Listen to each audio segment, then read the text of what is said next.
for the best sports talk in Middle Tennessee, featuring Tennessee Radio Hall of Famer George Plaster, Tennessee Sports Hall of Fame coach Watson Brown, and Young Guns Billy Derrick. And now, here's your host, George Plaster.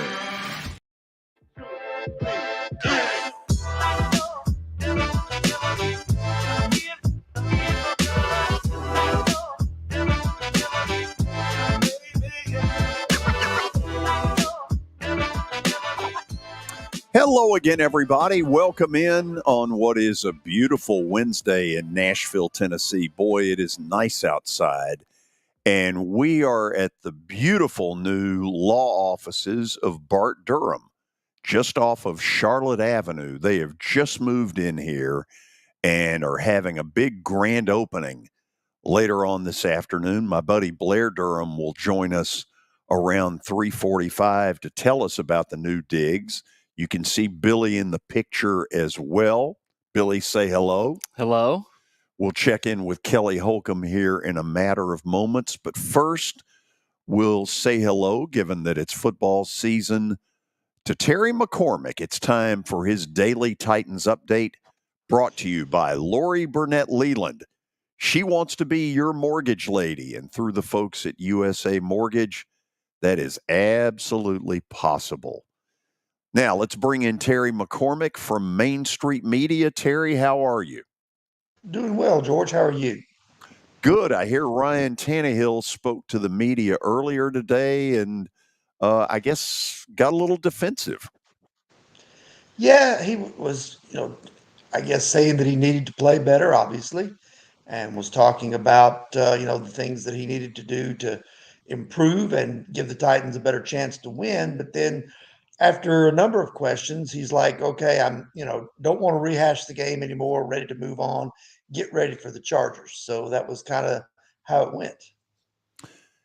Terry, people who cover this thing seem to feel like on Sunday that something was just off. Number one, he looked rusty. I've heard some people say he looked kind of listless. To me, he looked old. I mean, cutting through the BS, he looked old. Yeah, I mean, and it makes you wonder if the layoff that he had last year and all the hits that he took before he was knocked out for the season with that ankle injury that required surgery, it makes you wonder if it's kind of taken a toll on him, because he's not the first quarterback he wouldn't be the first quarterback to have a drop off in production, kind of all of a sudden, if he's not able to bounce back from this. So, it's, I mean, my gut feeling is he will play considerably better against the Chargers. If he doesn't, they have no chance of winning because Justin Herbert is an absolute stud at quarterback for the Chargers. Terry, if he really doesn't pick it up, then what do you think happens at some point this year?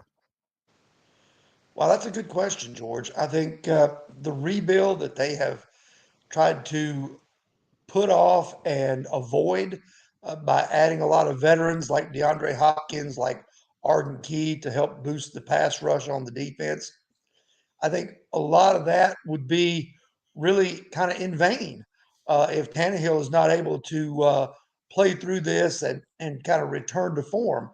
If he's not able to do that, then you're looking at probably going at some point, turning it over to Will Levis and saying, let's see what you've got and see if you're good enough that we don't need to draft a quarterback for the third year in a row. Okay, let me try it a different way. If there were a need for a second quarterback Sunday, is it Levis over Malik Willis? No, I don't think so at this point. I think it's probably still Malik Willis, because at least he has some experience, having played in the NFL. Levis is still brand new. But if you get into a situation where this team comes out back from London and they're 1-5, then you have to start really thinking about, where you go from there and what you do. And I think then it would be at a point where you might take a long look at Will Levis just to see what you have. Terry, I've asked all the questions. Normally, you come in here with some things on your mind. Whatever that may be, lay it on us.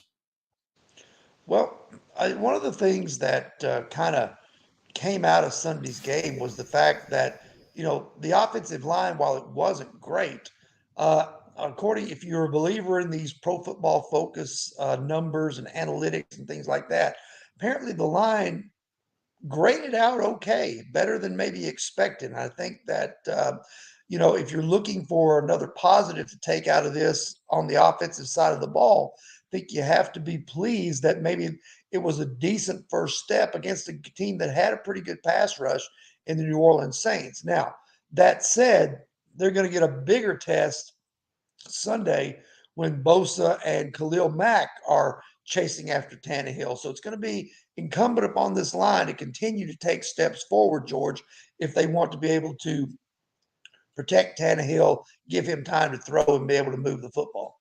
Yeah, those are two names that guarantee they're going to have their hands full. Terry, appreciate it as always. We'll look forward to tomorrow, same time, same place. All right. Sounds good. Terry McCormick's Daily Titans Update brought to you by Lori Burnett Leland. She wants to be your mortgage lady, and through the folks at USA Mortgage, that is absolutely possible. Dial them up, 615-969-4350. I'll tell you, before we bring Kelly in from Murfreesboro, this show will have a real SEC Western Division flavor to it.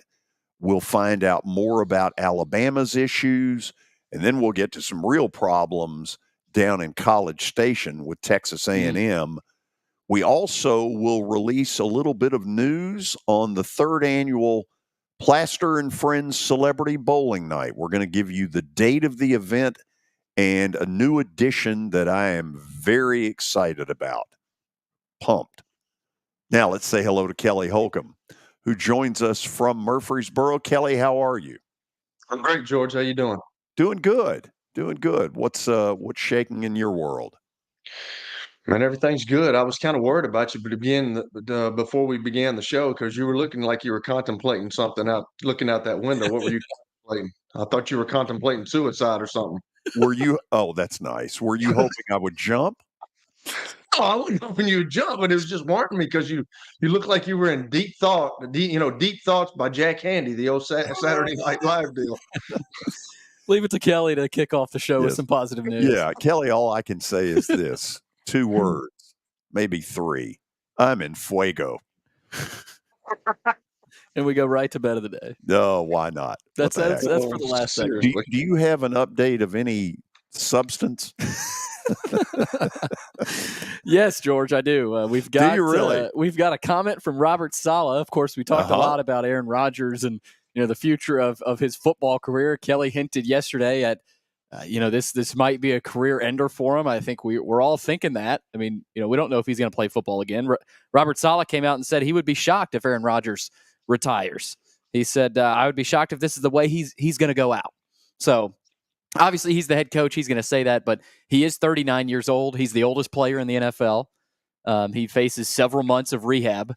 So, I mean, there's real doubt that Rodgers is going to be back on an NFL football field. Sure. I mean, I could care less what Robert Saleh thinks.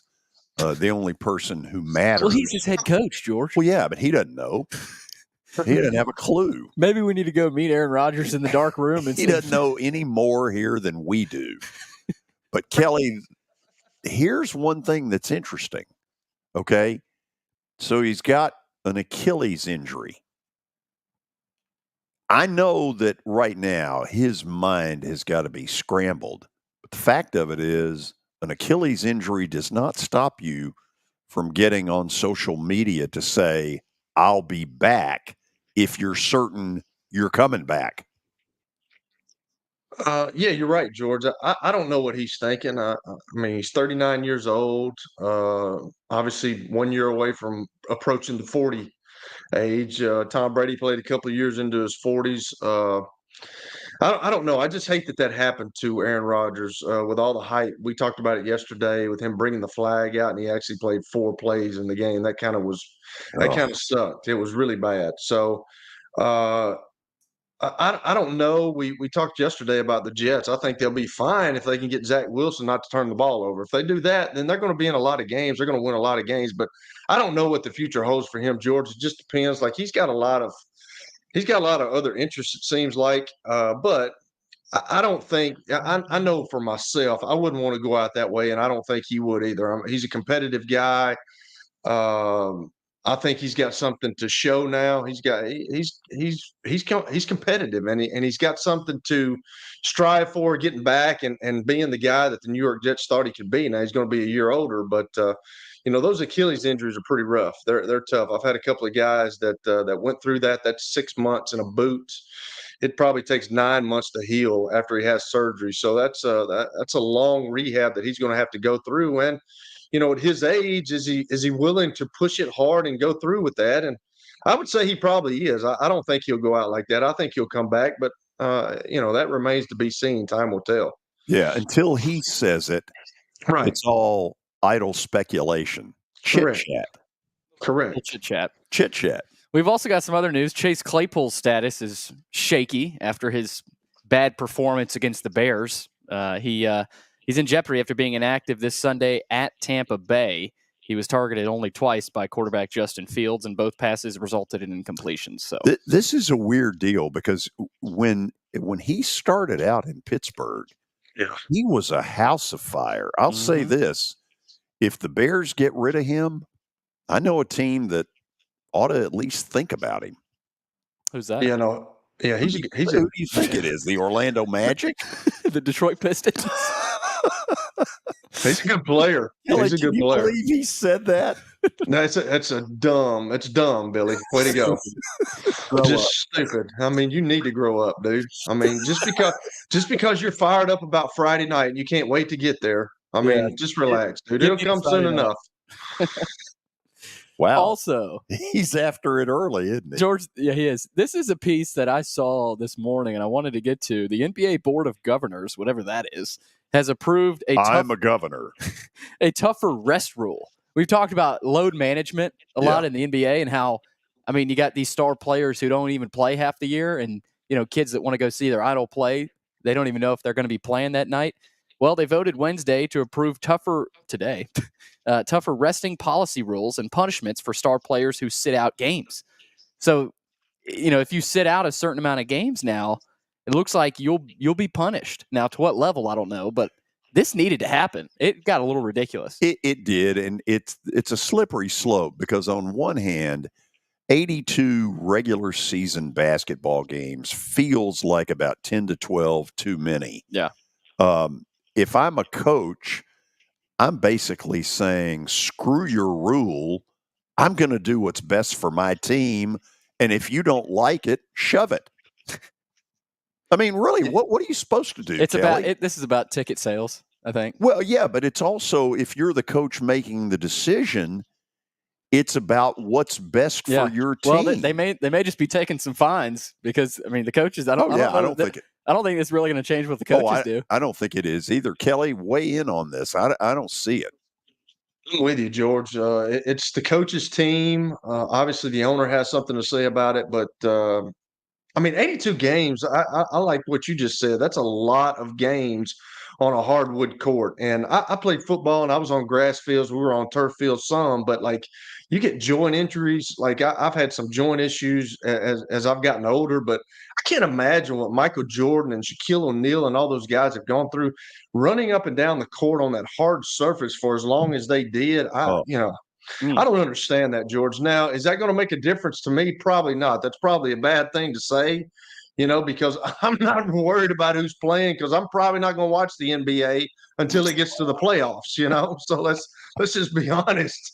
But, I know that there's other people that care about that, but I just don't understand how they can dip into that. I understand, but you're telling me that I can't sit a guy who needs to be set just because you want to sell tickets and because, hey, everybody's paid to come see this guy. Well, I can't worry about that. I'm trying to look out for the best of my team. And it's just dipping into something that I don't think they need to. The coach has got to go to the owner and say, "Are you backing me?" Yeah, because I could care less about the rule, but are you willing to pay the fine when I feel like this is in the best interest of our team? So it's Correct. interesting what they've done. They put out a list of 50 players that have this have this anti-rest rule, and there's some interesting names that they've got a nice list on CBSSports.com, and I mean it's really the star player on each team or 2 or 3 guys. So it'll be interesting to see if this actually goes into effect the way they want it to. No, this is going to cause some stuff. Yeah. Stuff is not the word I was thinking of. Lastly here, George, a little baseball. The Nationals. They've got a good player in Anthony Rizzo, or Mike Rizzo, multi-year extension with Mike Rizzo. Well, he's their GM. I was going to say, I thought this was, I saw Rizzo, and I thought for a second it was Anthony Rizzo. No. But Mike Rizzo led them to the world title in 19, and since then. So has he been under some scrutiny? Yeah, it's been rebuild mode. I mean, when they traded Juan Soto, that was sort of what are we doing here? We're tossing the towel. You know, they signed Patrick Corbin as a free agent, and he's turned out to be a bust. Yeah. Bryce Harper walked. He's probably laughing because he got out of Dodge. That's a tough job right now. He's got a great manager in Dave Martinez, who also got an extension. I didn't even realize. I totally forgot they won it all in 2019. Sure did. They had Strasburg and Scherzer, Soto, but I mean that team is gone now. Yes. 2 years later, the Atlanta Braves. The hot Atlanta Braves. Yes. Okay. So we're done? That's it. Okay. So beautiful digs here. Mm-hmm. The new offices of Bart Durham. That's where we're broadcasting today. After the break, we'll get to sort of the Alabama perspective 3 days later. Former Crimson Tide wide receiver and later a Vanderbilt Commodore, Mac Hereford, will join us. And then later in the show, we'll go to College Station and find out how all the J.R. Ewing wannabes feel about the big 48 that got tacked on the Aggies Saturday in Miami. So stay tuned. We got a lot of football coming. This is the George Plaster Show. Year number 2 of the Plaster and Friends Celebrity Bowling Night was awesome. And the reason is really simple. I chose Strike and Spare, and they were amazing. They have great food, great bowling, and a staff that is truly ready to go the extra mile to help you. They have 5 family fun centers in the area to choose from, and for more info, go to strikeandspare.com or call them at 615-824-5685. How am I going to get to work? My car's totaled. Skylar, our team is making a call right now. We'll get you a rental car. Don't worry. That's a relief. Call us 24/7. We're here. We're going to help. As the trusted premier custom home builder in Middle Tennessee, Donnelly Timmons has over 20 years of experience in the industry. Whether you're looking to build your dream home or renovate your current home, their team will ensure that every client and every remodel is unique, luxurious, and completed on time within budget. Founders Dustin Timmons and Joey Donnelly have over 25 years of construction experience in the Nashville area. Together, they have completed projects in Forest Hills, Oak Hill, Green Hills, Franklin, and Brentwood. Dustin and Joey believe that communication is the most important aspect of all construction projects. Therefore, they personally manage each project themselves and are involved in job site activities on a daily basis. Their commitment to quality and integrity has earned them an outstanding reputation among their clients. Contact them to set an appointment for a free consultation or to view some of their completed projects. Give them a call at 615-456-7983 or log on to DonnellyTimmons.com. I'm Watson Brown. I'm Kelly Holcomb. I'm Billy Derrick. We're the George Plaster Show. We've been Nashville's best sports talk for the last 30 years. And you know what? We still are. Catch us live weekdays from 2 to 4 p.m. Central Time in Nashville on YouTube, Twitter, and Facebook. Also, the podcast version is available on Spotify and Apple Podcasts. Looking for more than just awards and trophies? Southern Trophy House is your one-stop solution. For over 60 years, their team has created lasting impressions with a personalized touch.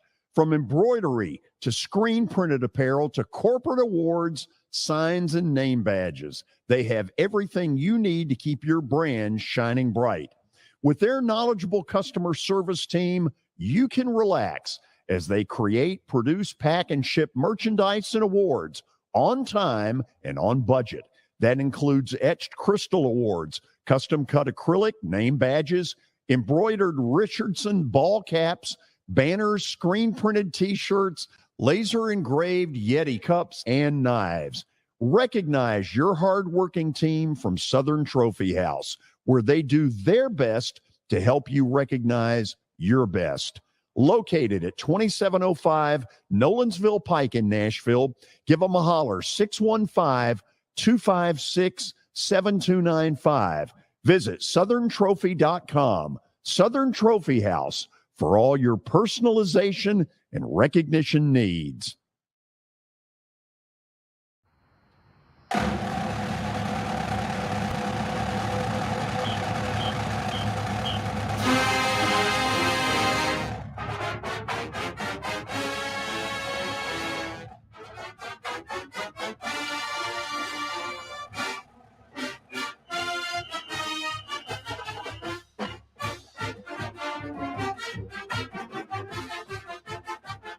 Pretty good band they've got down there, the $1 Million Band, by way of Tuscaloosa, Alabama.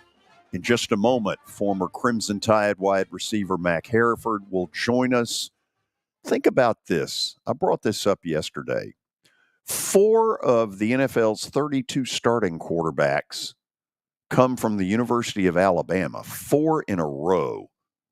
Jalen Hurts, Mac Jones, Bryce Young. I'm missing one, and I can't think of who it is. Jalen Hurts, Mac Jones, Tua. How could I miss on Tua? Can't miss Tua. No. Think about that, though. 4 in a row are now starting quarterbacks in the National Football League, and Mac played with a few of them. He joins us from his palatial broadcast site. Look at that. Look at that setup. Man, how are you? Oh, we can't. Oh, Mac, you're muted, Mac.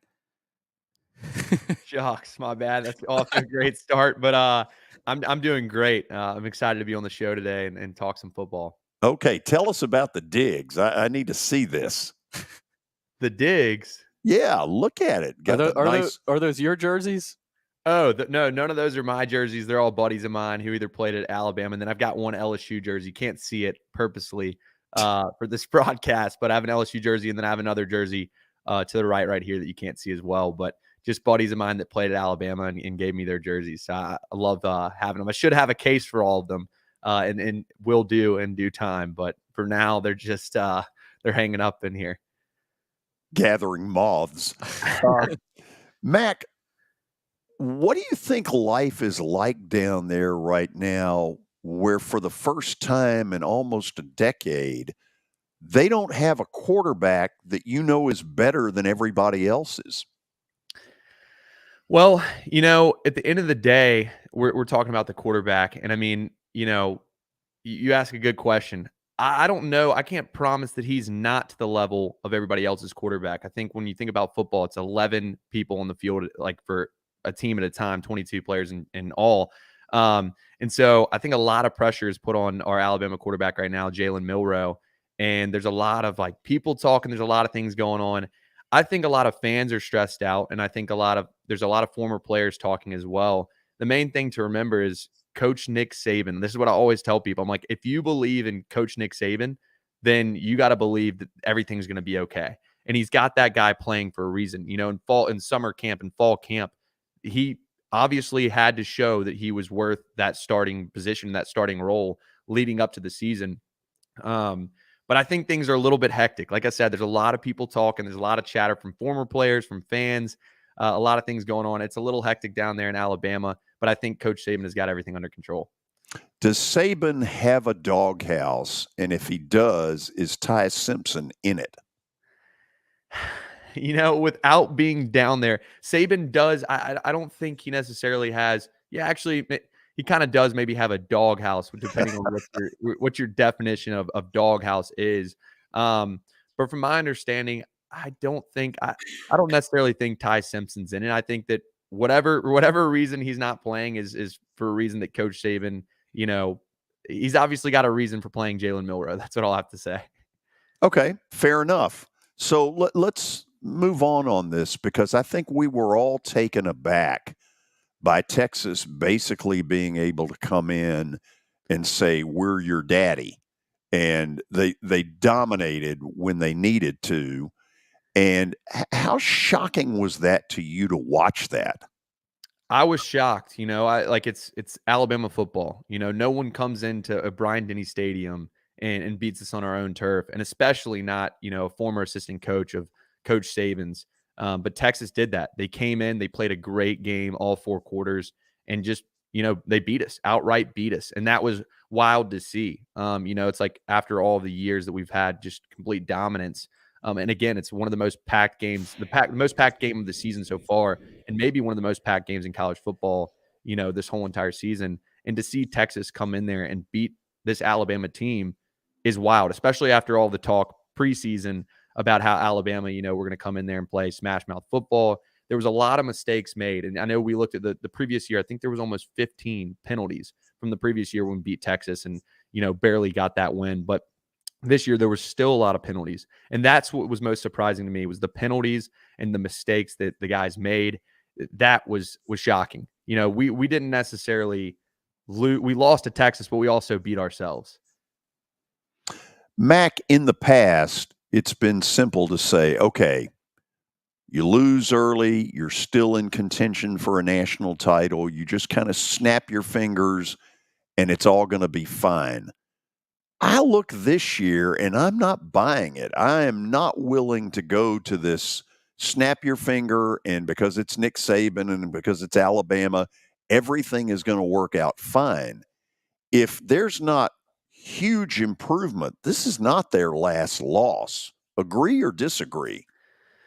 It's tough. I want to sit here and say, one thing that everyone says that I think is true is if you do lose, you want to lose early in the season. And then you go to the thought of, okay, that does make sense. And then, like you're saying, you can snap your fingers and hopefully the guys get it together, the program gets it together, and we continue to go win. With that being said, I think there's some key factors that we may not be having, an undefeated rest of the season. We may have the rest of the season, we may be undefeated. But I think there's one thing that I think, in my opinion, that I've seen missing, and I want to go ahead and say it here, that I think people aren't thinking about as much, and that's Scott Cochran. I want to bring that name up because when Scott Cochran went to Georgia, you look at Georgia right now, Georgia is kind of what Alabama has been in the past couple of years. And Scott Cochran is a critical role. And I think people think, he was just a strength coach. He was a great strength coach at Alabama. But when he left, if you look after he left, there's some things that are just different. I think the mentality, players are talking about the mentality. And I don't know. I think the guys at the end of the day, like Coach Saban said, there's no one who wants to win more than the players that are there. But I think that you got to have key people surrounding the players and the staff. And Scott Cochran was one of those guys. Like, he was the glue to the program, in my sense. He was spending time with us in summer camp. He was talking to players. If we had personal issues, we went and saw Coach Cochran. And I think after he's left, we've lost a little bit of that, mentality that he brought. Although, look, again, I'm not in the locker room. I'm not down there with those guys right now. And I think they're doing the things they need to do to win for the most part. And I think that, they've got reasons for doing the different ththings they have. And with the increase in NIL, it's kind of crazy because I think that complicates things a little bit from the mentality. But I don't know, if it'll be telling to see in the next couple of games what we do and how we react and respond. And if the things that, we made mistakes on in the Texas games are corrected, and also just who our quarterback's going to be going forward. Without knowing those things, I can't, I want to be here and sit here and say, yes, we'll go undefeated or we're not going to go undefeated, because that's the answer that people want, like a hard yes or no answer. But currently I don't know. But I think that the lack of Scott Cochran, I think the loss of Scott Cochran, back when we lost him in, I think 2019 or 2020 when he went to Georgia, was a huge loss for the Alabama Crimson Tide. Interesting perspective on that. Mac Hereford, former Alabama wide receiver and later a former Vanderbilt Commodore, joining us to talk a little Alabama football. Kelly, what do you got for him? George, I was going to say what he just said right there is true, and you can't imagine how true it is, because I've always said that when you're a new head coach and you're coming into a program, your first hire better be a strength coach, and you better have a good strength coach. And I think he might be on to something there. And the other hire that you have to make is, I understand the offensive and defensive coordinators, but you better hire a good offensive line coach, because a strength coach, just like Mac just said, they talk to kids all the time. O-line coach, there's not many good ones out there. And if you don't have a good one, man, you're behind the 8 ball. So I think the point he just made by a strength coach, it could be huge what he's saying, because Scott Cochran hadn't been there and they've kind of gone downhill. And I've always said it. You better have a really good strength coach. I don't want to say we've completely gone downhill, but no, absolutely not. But I mean, that's a big deal right there that people don't understand. It's a huge deal, and I kind of want to take people behind the curtain. There is, like, when you think about a strength coach, obviously they're the guy is getting the players ready, in the weight room. But when you think about what they did when I was at Alabama, I was walk on. Coach Cochran talked to each and every single one of us, and when we were in off season, we were in summer camp. Who's the coach that can spend time with us? The strength coach. So the person that's pounding into your head, the mentality, how to win, what we need to do, the person who's pushing you on 110s, telling you, okay, we need to do extra this day because we want to be, he was trying to break us down, was the mentality, so that we could be unbreakable during the season. And it's like, there's not someone, I think the person who spent the most time with every player was Scott Cochran. And that's a huge, and it's overlooked. Like, it's overlooked 100%. And, that's something that I came to the realization. I'm like, maybe we're talking about the quarterback. We're talking about all these other things. But like, what I know is that Coach Cochran was glued to that program. And when he left, I was like, gosh, that's going to be a huge loss for the Crimson Tide. And then you look, and Georgia is looking like we were in the past couple of years. And now people are questioning the mentality of the guys. Now it's like, what's missing?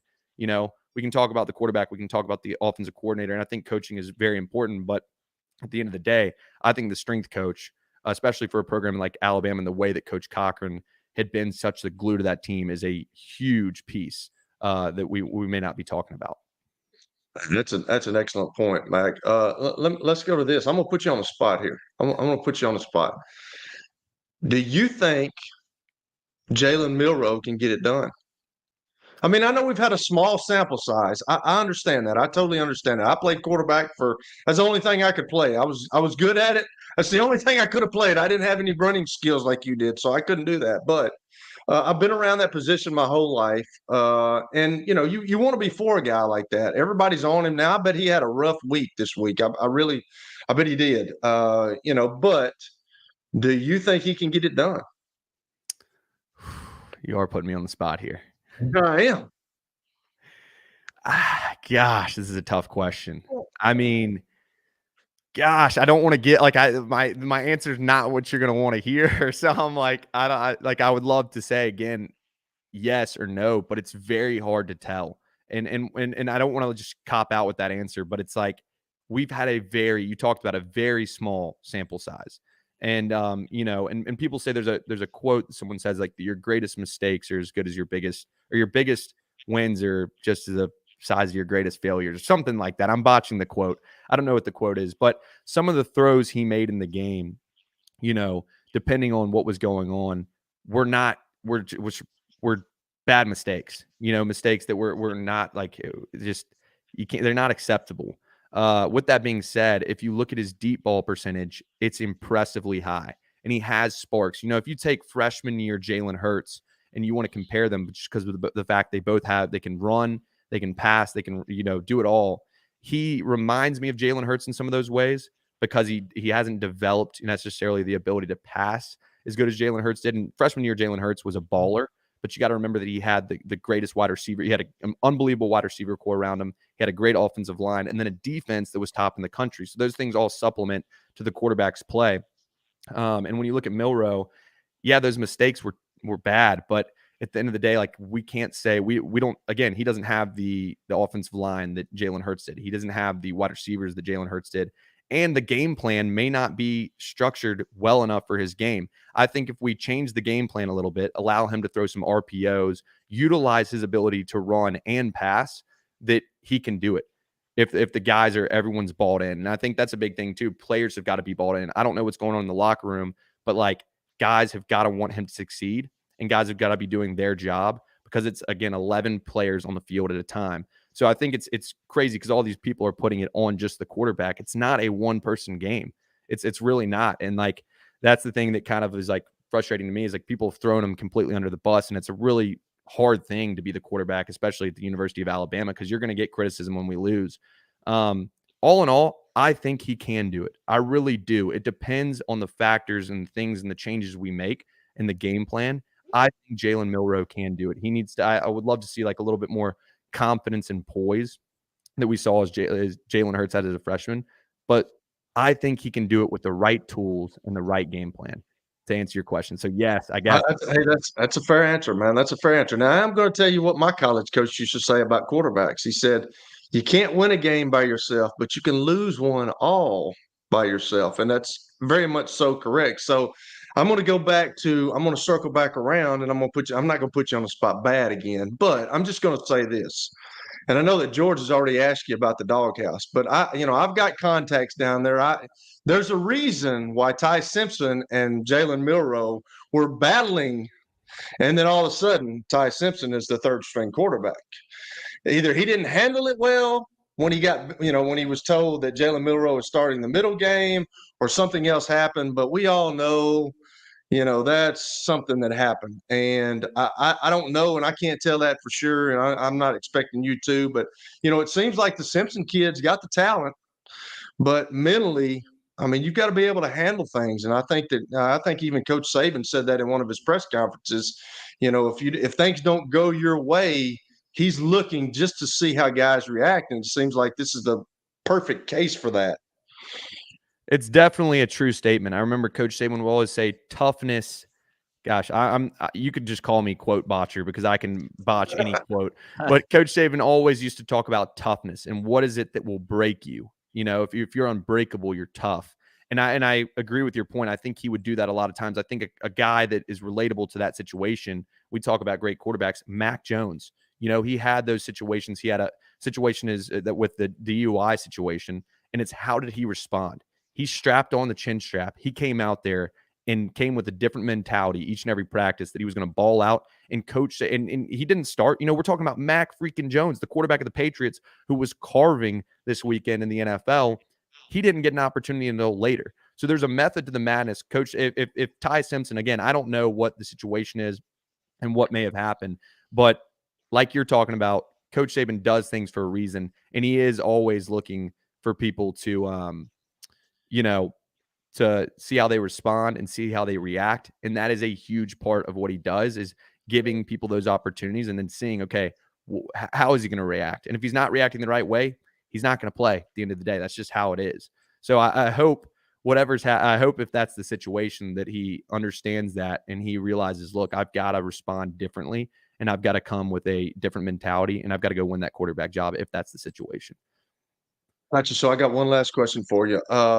Defensively, I've got a bunch of questions, but just one last question here. Defensively, did you think that they would be better? I mean, that's kind of Nick Saban's deal. He's the DB coach, but he's been a defensive guy his whole life. He's under the Bill Belichick deal, where they were at Cleveland with the Cleveland Browns a long time ago. I thought, they would be better up front, because that's all I heard. They had some meat eaters up front that were going to go back to doing what they used to do back in the Greg McElroy days, just pounding people and, making some play action pass. But defensively, they used to be really good. And I understand Texas, I think, is really good. I think Texas is a really good. They had Alabama beat last year in Austin, and then they go to Tuscaloosa and do what they did. I think they're really good. But did you think that they would be a little bit better defensively? I did. I was expecting the defense to come out. And again, there's preseason hype talking about this defense, and guys on the defense were talking about how they're coming different this year, and they're going to make a statement, and it's going to get back to that Alabama old smash mouth defense. And that was not the case in the game. There was way too many errors and mistakes. The thing that I hate the most that I can talk about is just the penalties. But it all comes back to, again, all these questions and things we're discussing come back to the culture in the locker room. And again, I resort back to Scott Cochran, because if you think about what Scott Cochran did, he always pushed the walk-ons. I was a walk-on. And what did the walk-ons do for the most part during the week? All of us were on scout team. And I took scout team offense like it was my job. I loved playing scout team. Every single snap in practice was meaningful to me to play scout team and prepare that defense. And so I don't know how those scout team guys are doing, but I hope that they are doing their best job, because if the scout team's doing a good job and they're working the defense in practice, then the defense shouldn't be making as many mistakes and they should be playing better in the game. And the penalties are just outrageous. Again, there's a critical part at the end of the game. I think it was 3rd down, 5. And, there was 3 minutes left in the game. And Coach Sarkisian calls a play and they do a false snap or whatever. And a guy jumps off sides. That cannot happen at the University of Alabama. That can't happen. I mean, it can't. If you want to be successful at that level, we can't be having those kind of penalties and mistakes, because that's a critical part of the game. But yes, I didn't think they looked great. I really didn't. And I think we made a lot of mistakes. And, I think they're going to work things out. And again, I'm a big guy that, George, you were talking about it. I'm not a guy who's going to snap my fingers and think that Coach Saban can do it. But I think if there's someone who can fix this defense and turn it around, it's going to be Coach Saban. And I trust whatever he's doing is the best thing to do. Mac, as we let you go, first of all, thank you for taking the time to come on and talk with us. Tell people how they can listen to all the stuff you put out there. Yeah, absolutely. Well, first of all, I really appreciate y'all having me on. It's always a great time on the show, and I hope I get the invite back. I'm always nervous. It's a show I'm more nervous to do, because I'm gosh, George Plaster show. It's awesome to be a part of it and get to talk to you guys. But if you're looking to follow me on social media or the things I'm doing, you can follow me on Twitter at Mac_Hereford. On Instagram at the same username. And then if you ever find yourself on TikTok, it's just Machereford. So if you want to follow me, that's where you can catch me. But I'm super honored and humbled to be on this show today, and I appreciate you, George, for asking me on. George, you've got TikTok, right? I've got a clock that goes TikTok. That's about as far as I can go with it. Does Mac actually is worried about George. Mac, please don't ever say that again. Don't worry about coming on George's show, dude. You need to strangle George sometimes, I just get a little bit nervous sometimes, and then the people are like, "Oh my gosh, you're going on George's show," and I'm like, "I'm a nobody." I didn't do anything in Alabama. It's just, but it's exciting, and talking to all of y'all is a cool thing. Stop it. If only Kelly had that attitude. Mac, thank you. Absolutely. Thank you, George. Thanks, Kelly. Thanks, Billy. Everybody. After the break, we're going to share some news about what will be the 3rd annual Plaster and Friends Celebrity Bowling Night. We'll announce the date of the event and a new wrinkle that I'm fired up about, and I hope you will be as well. Stay with us.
Forget the fact that Sir Speedy Music City is owned by my BGA classmate James Warren. Their work stands on its own merit. James and his staff do incredible work, as evidenced by the huge banners at the Plaster and Friends Celebrity Bowling Night. If you're looking for quality to help your marketing and business communications, and you want it at a reasonable price, these are your folks. Call them at 615-832-9511 or go to print at sirspeedymusiccity.com. And be sure to tell them Plaz sent you. Family owned and operated for more than 2 decades, Alaco Fine Wood Floors is Nashville and Middle Tennessee's choice for premium quality hardwood floors. Since 1995, Jimmy Alaco and his army of employees have embodied the approach of taking pride in one's craft and providing superior customer service, growing from a one-man shop to a team of 23 professionals who share the founder's passion for quality craftsmanship and customer satisfaction. If you are interested in contacting them, you can find their headquarters at 2505 Winford Avenue in Berry Hill, or give them a call at 615-356-0303. Again, that's 615-356-0303, or log on to alacofinewoodfloors.com. Alaco Fine Wood Floors, serving Middle Tennessee's hardwood flooring needs since 1995. Hey, thank you for meeting with me today. The insurance company has made an offer. Already? Wow. They've offered you the entire policy. Thank you, Blair. You're so welcome.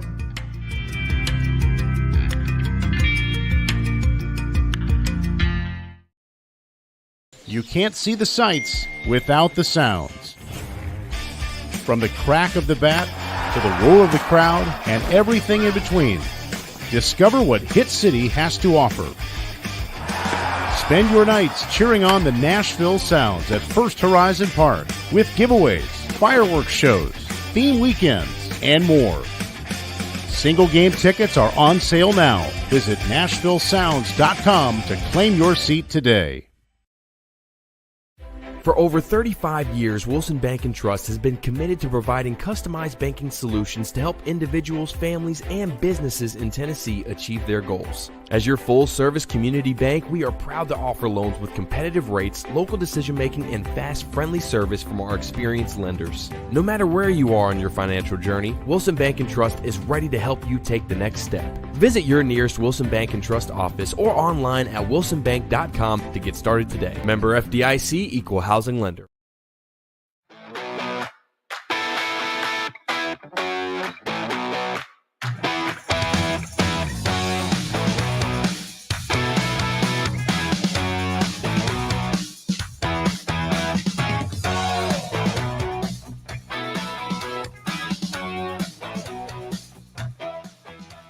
We're broadcasting live today from the beautiful new offices of Bart Durham, just off of Charlotte. This is a terrific setup, and they're having a big grand opening starting today, right as we leave the air around 4 o'clock.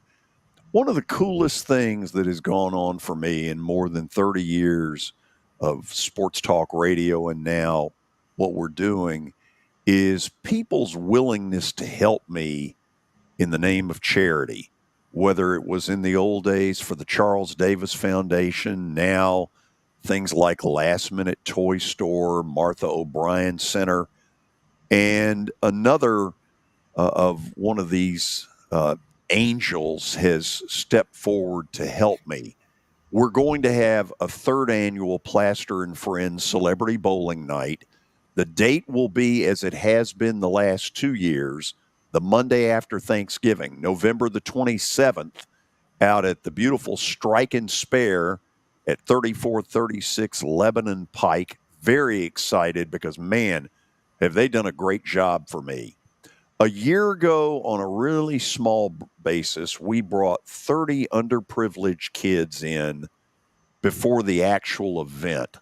And from 3 to 5 o'clock, we had them bowl, we fed them, we gave them Christmas gifts. And it was a goal of mine to, instead of having 30 kids, to get 128. In other words, 4 to each of 32 lanes. And that's where my buddy Bob Lyons, who is the president of Outdoor Lighting Perspectives, joins us. He heard what my vision was and stepped up and said, I want to help you. And Bob, for that, I am incredibly appreciative. Thank you. Well, you're most welcome, George. When you gave me the opportunity, I thought I needed to jump on that. Anything to help kids. You know how we've all both been in the Kiwanis Club here in downtown Nashville for years. It's sort of been our focus for many, many years. Bob, what stunned me a year ago, after the bowling and all the fun was over, we asked all the kids to come outside to a truck where we gave each one of them a football and a basketball. And I got to tell you, it was one of the most moving experiences I've ever had to watch the excitement on those kids' faces. And that's something I want you to be able to experience this year. Well, I'm pumped. I'm pumped. That'll be one of the best parts of it. I've done a few other things like this, and I mean, you're exactly right. It's one of the best feelings you can possibly have. You're going to play Santa Claus is basically what you're going to do.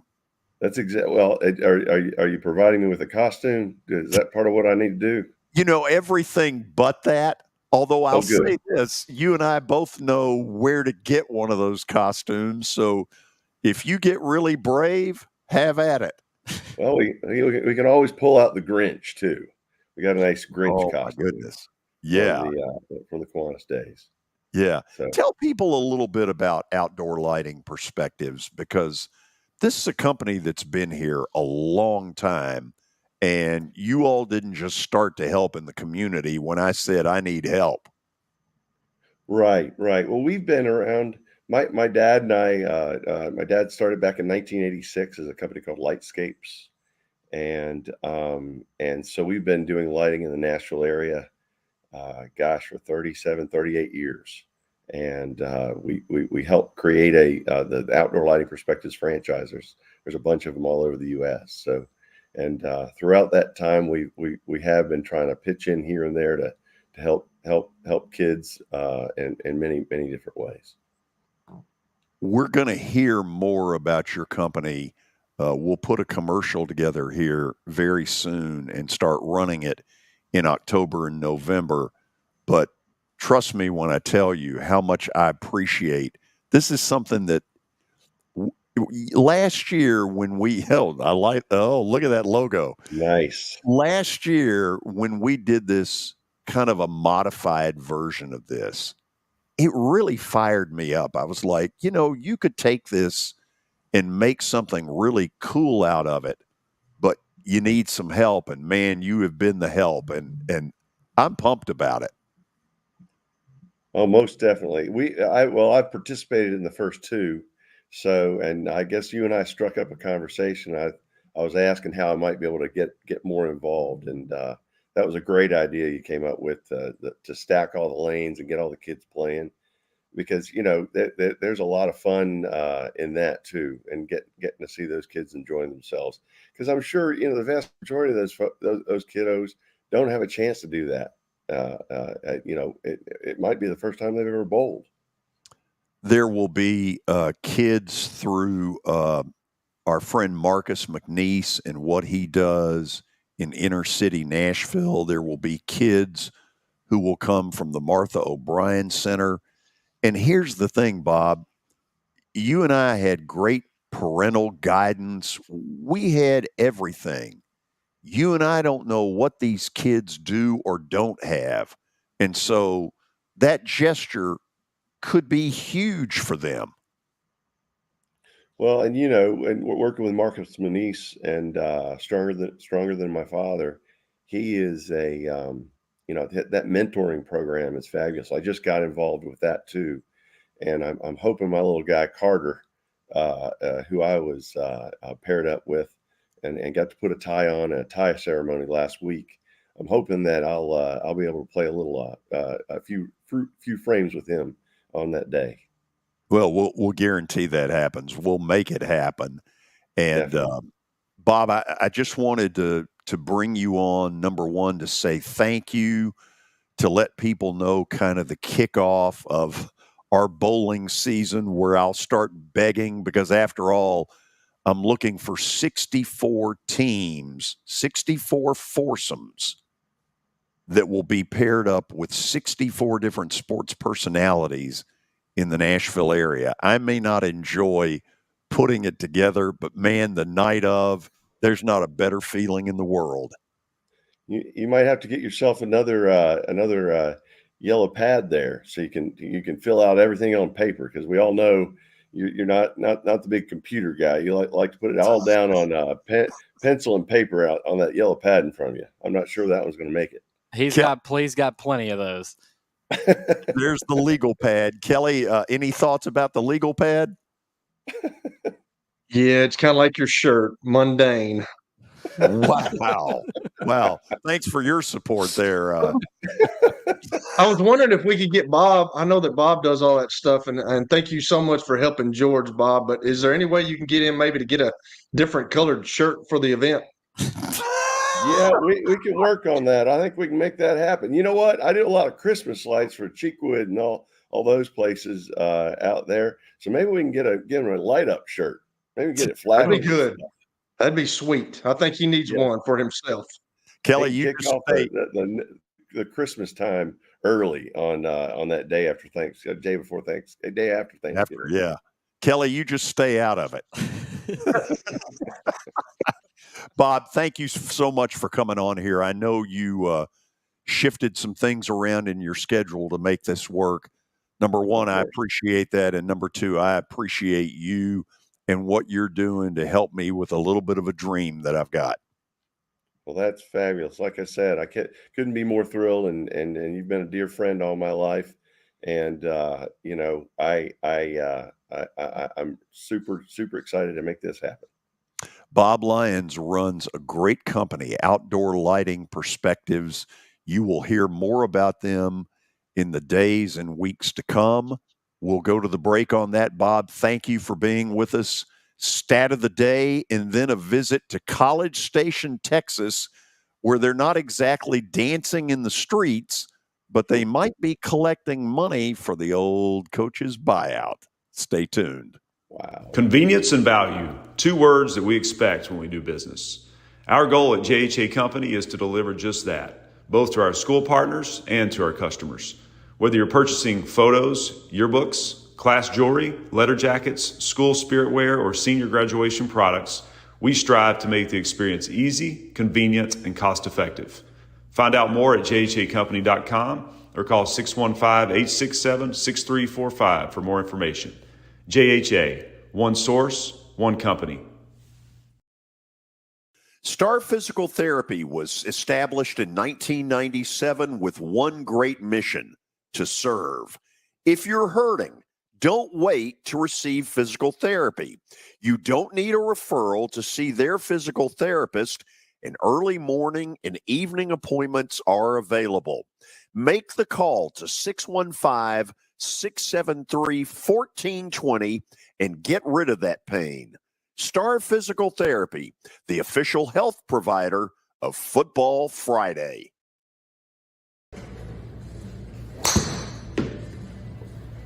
So who said I can't be a golfer? Well, you know what? This is X Golf, located just down the road from the Fordyce Center in Bellevue. This is fun. It'll improve your golf game, and you need to stop in and check it out. 8138 Sawyer Brown Road, and who knows, I may get to 200 before it's all over. All right, I'm here with my buddy Chip Ward from Lincoln Home Loans. And Chip, it's football season, and it feels like it's moving season every time of the year, especially here in Nashville. Tell us about your business, Chip, and kind of introduce people to who you are and what you do here in the Nashville area. Well, you're exactly right, Billy. It is definitely moving season, as it is most times, especially right here after Labor Day. Kids are back in school, and people are starting to think they want to get settled in before the holidays. And so what we are doing is right now we are getting a lot of people pre-approved for home loans. Inventory has ticked up a little bit. You know, it has been down, but it's rebounding a little bit. And right now is a good time to buy. Chip, real quick before I let you go, tell people how they can reach you. And if someone is interested in your business, how would they reach out to you? Well, sure. At Lincoln Home Loans, you can reach me at 615-500-7579. My URL for my application page is chipward.net, and my email address is simply chip@chipward.net. And so I'd love to hear from anybody. I can answer any questions about the whole home buying and financing process.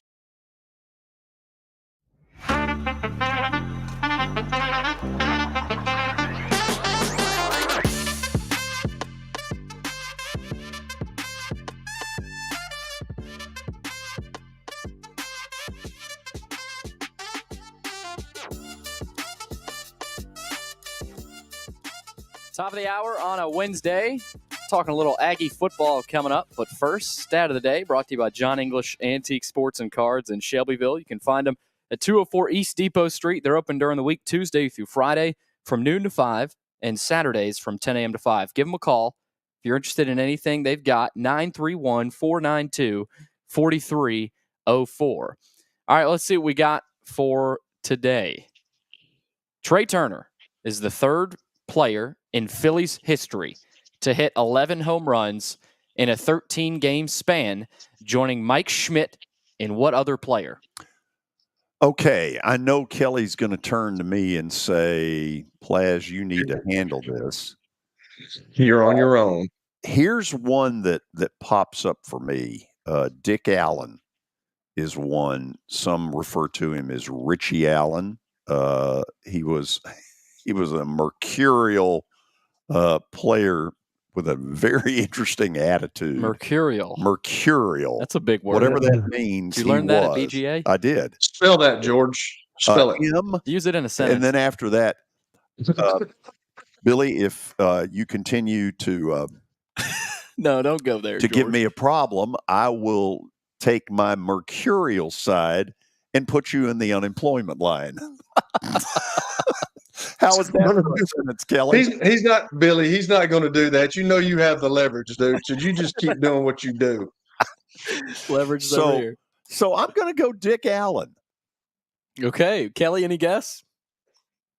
I mean, absolutely not. He doesn't even know where the Phillies are located. All right, Dick Allen. Let's see.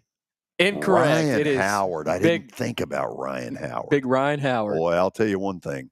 When he was in his heyday, he murdered the ball. The ball came off his bat with a different sound and a different look to it. Sure, because he was about 6'7". He was a giant of a man. First baseman too. Yes, right? And then DH later. His career kind of fizzled out, but he was a heck of a player. He actually was an Atlanta Brave for a brief amount of time. I remember that. Yeah. So, are we now officially into the 3 o'clock hour? We are. Okay. So, as I mentioned earlier, we're headed down to College Station, Texas. And in a moment, we'll talk with Louie Belina, who is a sports talk show host with 1150 The Zone in the College Station area. My guess is that nobody was real thrilled at Miami tacking up 48 on the Aggies Saturday. And as that game went on, it got a little worse and a little bit worse. So let's say hello to Lou. Lou, how you doing? Doing fantastic. It's a pleasure to be on with you guys. I love talking to Nashville. I am a huge fan of Nashville and all you guys. I really am. Love my time in Nashville. Mitch Light, common friend, huge fan of his. Braden Gall, you may have hung out with too. Yeah. Yeah, my buddy Mitch was nice enough to pass your number over to me, so I'm glad you actually responded and agreed to it. Mitch Light's great people. I've done my show from the Johnny Cash Museum there, the Rock and Roll Hall of Fame, the Appleton offices. So I'm a huge Nashville fan. So it's a pleasure to be with you guys. Well, thank you, and come on back anytime. So let's just put it out there. How much damage did this do Saturday to Jimbo long term? The final answer is going to be the total number of wins. That's been nothing but the talk for the last 3 days, obviously. If Jimbo can get to 8-9 wins, Saturday did no damage to his long-term future because he'll get another year. I think if Jimbo ends up 7-6-5, I mean, 6 and 5 are obvious that he would not be here next year, but I even think 7 would probably not return. A&M's offense probably could end up winning another 7-8 games by itself. A&M's offense 5 games from now could probably beat Miami 5 games from now, but a lot of people don't understand. Like Connor Wegman, that's start number 6 of his career. Start number 2 in the Bobby Petrino offense. I think 5 games from now, Connor Wegman could probably win that game by himself. And y'all don't really know me real well. I'm not a homer. I'm not a hater. I'm just a guy that loves college football and happens to cover A&M football every day. Connor Wegman, I'm telling you, is going to be a stud, a top 3, maybe 4 worst case scenario quarterback in the SEC. But in his 6th start, second in the Bobby Petrino offense, was not ready for a shootout. 5 games from now, he will. Well, 5 games from now, A&M, I think, will be able to handle a lot of the schedule they have ahead of them. I think DJ Durkin, A&M's defensive coordinator, I think it's too late for him. I think that's what Miami did, is end his time at A&M, whether he's already fired and doesn't know it or not. But for Jimbo, I think there's enough games left this year, i.e. wins they can get. And I think the offense will lead the way. Maybe if they win all their games 48-40. Lou, there was a point where Jimbo had gotten it to an Orange Bowl bid, played North Carolina down at the Orange Bowl, and then all of a sudden it seemed to hit storm clouds. In your opinion, what caused it? The storm clouds is offensive line play. A&M's offensive line play the past 2 years has been a D grade 2 years ago and an F grade last season. Their defense actually was functional. It was more than enough to win 9, maybe 10 wins the past 2 years, but the offensive line play has fallen off the face of the earth over the past 2 seasons. You don't know what you've had at quarterback the past 2 years. You don't know what you've had at any other position. You had a first, like an All-American running back, an A-chain the past 2 years, a guy who could have went in the A&M Hall of Fame. And what he did last year behind this offensive line deserves a statue. But the offensive line play, the SEC is what? A line of scrimmage league. That is something that you can't get around. You can't scheme around, gimmick around. You've got to play in the line of scrimmage if you're going to win games. I don't care who you are. And A&M's offensive line play, D grade 2 years ago, F grade last year. And I don't know if it's been the evaluation. I don't know if it's in development. It doesn't matter what it's been. They've fallen off the face of the cliff. Both years they started the year ranked 6th in the country, finishing unranked. And you can point to the offensive line specifically. And 2 years ago, last year, that O-line coach, last year was the first year that O-line coach. Both years, the O-line play has been horrible. And I mean, D and F grades, atrocious. Lou, I'm going to ask a weird question, but I think you'll know where That's I'm my coming favorite from. kind. Yeah. Well, here goes. So Texas A&M for a long time has had to live in Texas's shadow, been kind of a bastard stepchild. And then all of a sudden they get the advantage of joining the SEC. It appears they never knew that Texas was coming. Ross Bjork, who I've known for years, wasn't the least bit pleased about it. And now all of a sudden you've got Texas humming along, going to Alabama, showing them who daddy was in their own house. So if his situation is murky near the end, does Texas rising to the top of the class hurt his long term? Well, I think the answer is absolutely. Look, I've been covering A&M football back since Southwest Conference and then the Big 12 and then the SEC. So I'm familiar with A&M Texas, the dynamic of when they're together. And there is no doubt that the rise of Texas accelerates anything negative with A&M. It's also vice versa, by the way. That's how it works with any rivalry, doesn't it? That if one is succeeding while the other one is failing, the failing is it's multiplied. It's to the nth power. So I don't think there's any doubt the win this past weekend by Texas. Now imagine also A&M loses to Alabama at home while Texas just won in Tuscaloosa at Tuscaloosa will accelerate Jimbo's situation. And that was true between A&M and Texas in the SWC, in the Big 12. It's going to be true now in the pre-dawning of them being together in the SEC. The rise of one is going to cause pain for the other, and it's times 2. And it didn't exist before. I mean, I think A&M having success Johnny years and stuff like that didn't affect Tom Herman and Charlie Strong's positions. I think they destroyed themselves. So I use the term a lot. I have fun with this, kind of J.R. Ewing wannabes. There are a lot of them down in Texas, a lot of people with a lot of money, big boosters with all of these schools. I call them BMA, big money alums. Yes, I love it.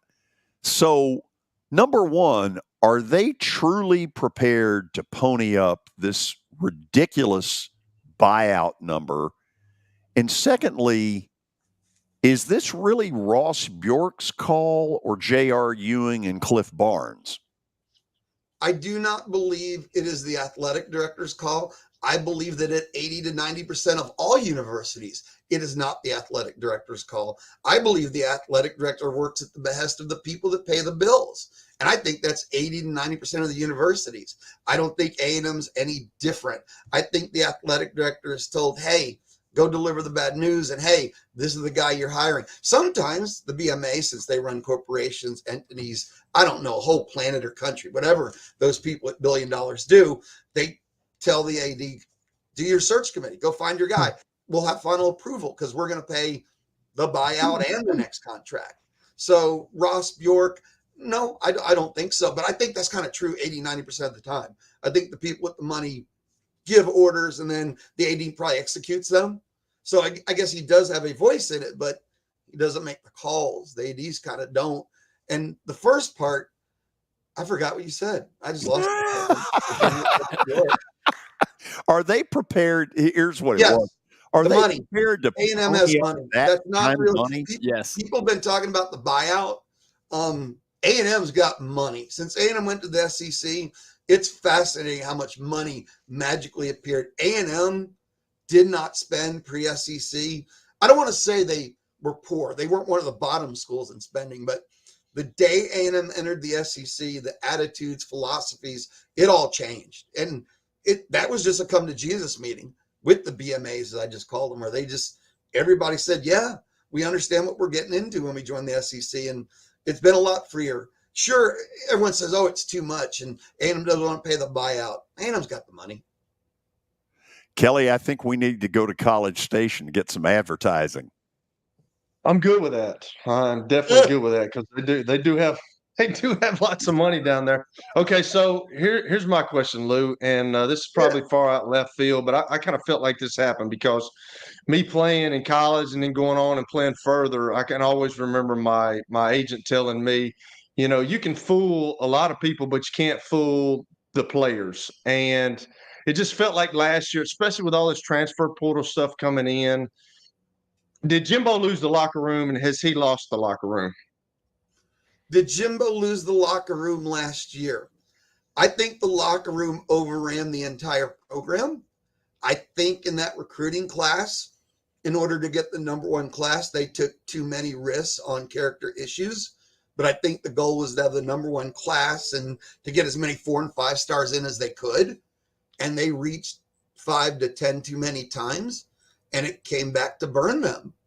And I think last year, I mean, Saturdays became a little bit painful wondering what will be the kickoff announcement. Because, you know, the suspensions and all that goes, right? You don't find out till kickoff. They don't announce it pre, and then kickoff happens, and here's the following jersey numbers we won't see today kind of thing. And, you know, they kick off and come and you go, okay, what's coming? I mean, so last year lost the locker room. They dealt with it, but with the turmoil, players didn't show up to practice. We heard about that. And I was like, wait a minute, I've never heard of that. Players the night before a game were leaving town to go to parties.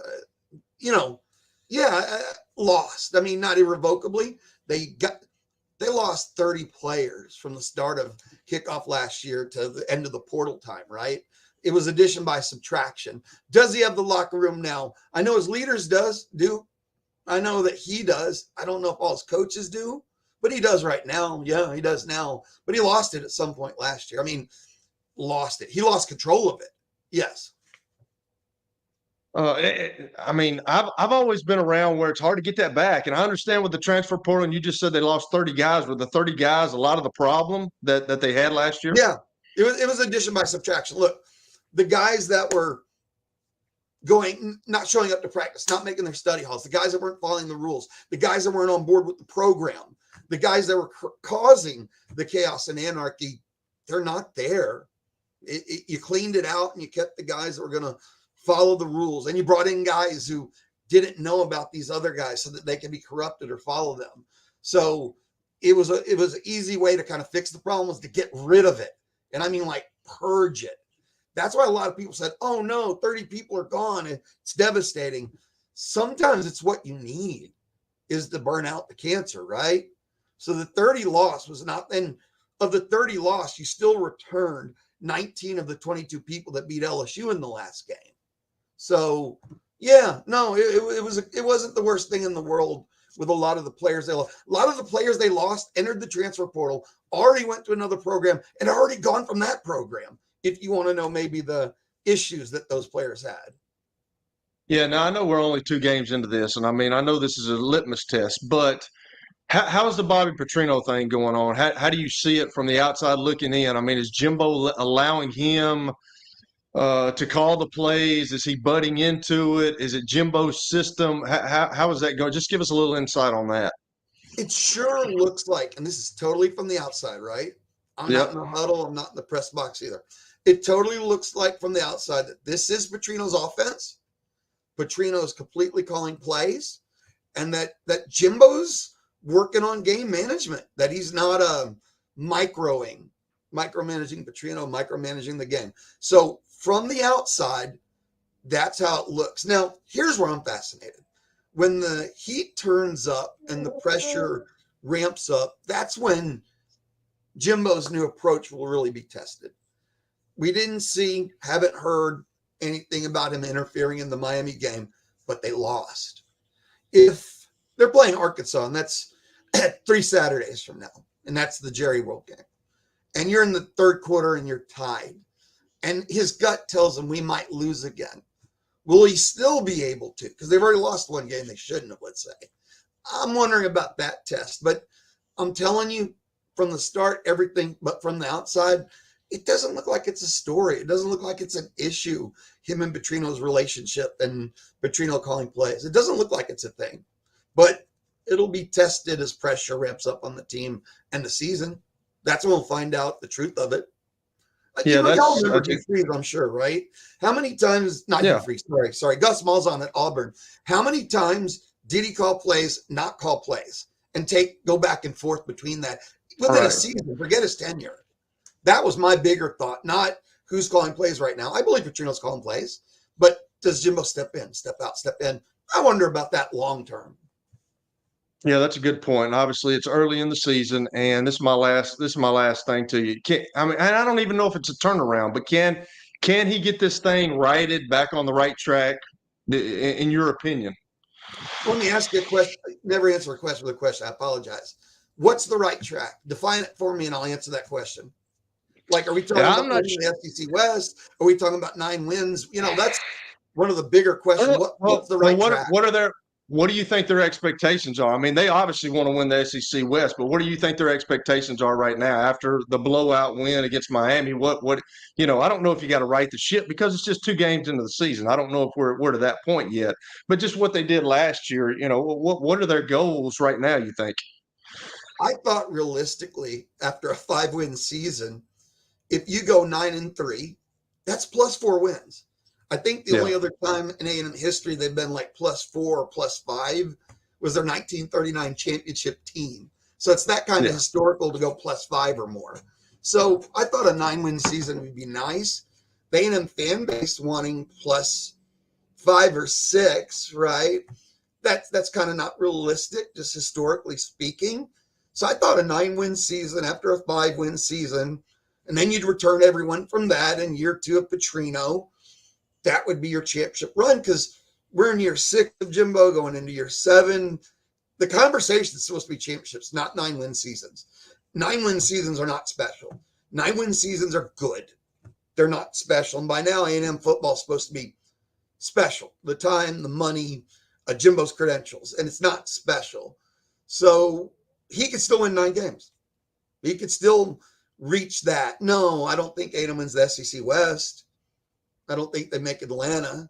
I don't think they play in a New Year's 6. Weirder things have happened. The SEC West is down. Alabama's offensive line was almost as bad as its quarterbacks play. LSU, for some reason, was gassed at the half and didn't look that good. Ole Miss is completely untested, and they don't have a defense. I mean, who's supposed to win the SEC West right now? If we're being honest, if we look at all the teams, tell me who's supposed to win the West. I don't have a favorite, actually. And if the A&M offense figures it out sooner versus later, maybe a 2-loss team at 6-2 that wins the West this year. If A&M's offense accelerates itself, they can win a lot of shootouts. The West is wide open, I feel like. I know some teams are more talented, but they're not playing like it. Yep. Famous sentence, though. It's week 2, right? We'll have a lot more data points to come. Absolutely. Absolutely. So me being a QB, so you think Connor Wegman's the guy? You think he's a really good player? Absolutely. I think he's got the IQ. I think he's got intangibles. He's got the IQ. He's got the arm strength to make every throw. He's got an incredible wide receiving core that people haven't even seen all of it yet. People only know, well, Anaya Smith, returner, you've seen him, but Evan Stewart is WR1. Noah Thomas is just a freak. And Moose Muhammad's going to make the highlight reel catches of the year. Again, I'm not selling you maroon Kool-Aid. So he's got the wide receiving core that can go with whatever, how far his talent can go. Connor Wegman's the guy. I mean, this is 6 starts in with what I've already seen. And the more comfortable he gets in Petrino's system, with the more starts, the more he's going to unlock. But I do think that Connor Wegman he's the guy. You know, does he end up 3rd team all SEC? I don't know where he'll end up at the end of the year, but that was one of the things when I looked at the quarterback situation across the league. This is not one of the up years for quarterbacks in the SEC. Normally you have like 3-4 first-round SEC quarterbacks, and maybe some of them go, but they're not that number 1 overall that we're used to in the league. But yes, Connor Wegman's the guy. I don't have any doubt about it. He's the guy. Good. I appreciate that, Lou. I'll send it back to George. I know he's probably wanting to ask you something else. No, actually, you guys have covered it all. Lou, really appreciate on short notice you're taking the time to come on with us. Anytime. Like I said, if Nashville calls, I'll answer. I love hot chicken. I love Johnny Cash. I love just hanging out. We're talking college football. There's worse things I could do today. Come on up. We got room for you. Be good, guys. Louie Belina, he is sports talk show host at 1150 The Zone down in the College Station area. Danny Evans was supposed to come on today, but wasn't able to. He had some construction issues with their new ballpark at the Field of Dreams. So when we come back, I'm going to show you a little bit of the graphic that we were going to hit Danny with. In other words, if the season stopped today, who would play in the playoffs? Stay tuned. Year number 2 of the Plaster and Friends Celebrity Bowling Night was awesome. And the reason is really simple. I chose Strike and Spare, and they were amazing. They have great food, great bowling, and a staff that is truly ready to go the extra mile to help you. They have 5 family fun centers in the area to choose from.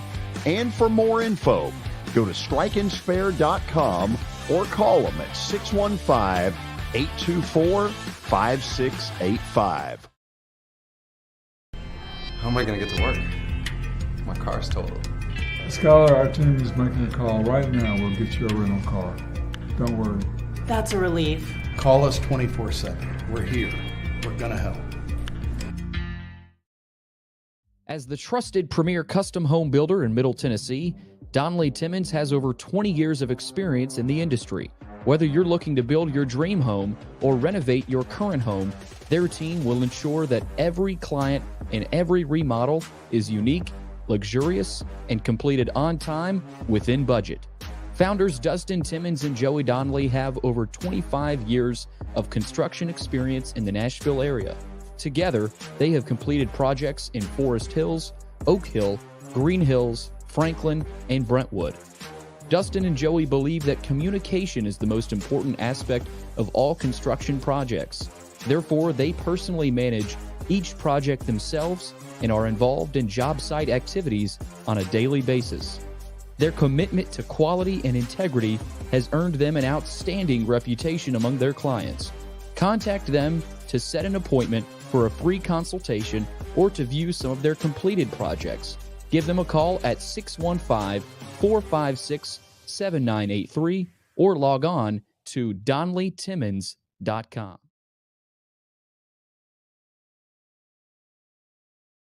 The George Plaster Show is Nashville's best sports talk, 2 to 4 p.m. Monday through Friday on Twitter, Facebook, and YouTube.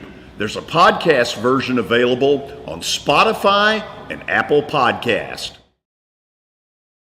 Looking for more than just awards and trophies? Southern Trophy House is your one-stop solution. For over 60 years, their team has created lasting impressions with a personalized touch. From embroidery to screen-printed apparel to corporate awards, signs, and name badges, they have everything you need to keep your brand shining bright. With their knowledgeable customer service team, you can relax as they create, produce, pack, and ship merchandise and awards on time and on budget. That includes etched crystal awards, custom-cut acrylic name badges, embroidered Richardson ball caps, banners, screen-printed T-shirts, laser-engraved Yeti cups, and knives. Recognize your hard-working team from Southern Trophy House, where they do their best to help you recognize your best. Located at 2705 Nolensville Pike in Nashville, give them a holler, 615-256-7295. Visit southerntrophy.com. Southern Trophy House, for all your personalization and recognition needs.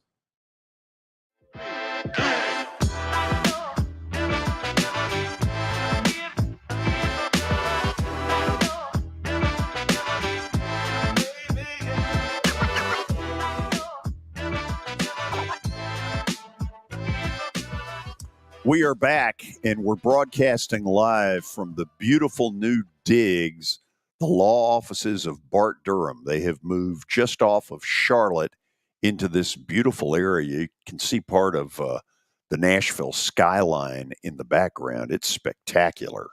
And Blair will join us, Blair Durham, in about 15 minutes, and we'll talk to him about the new digs.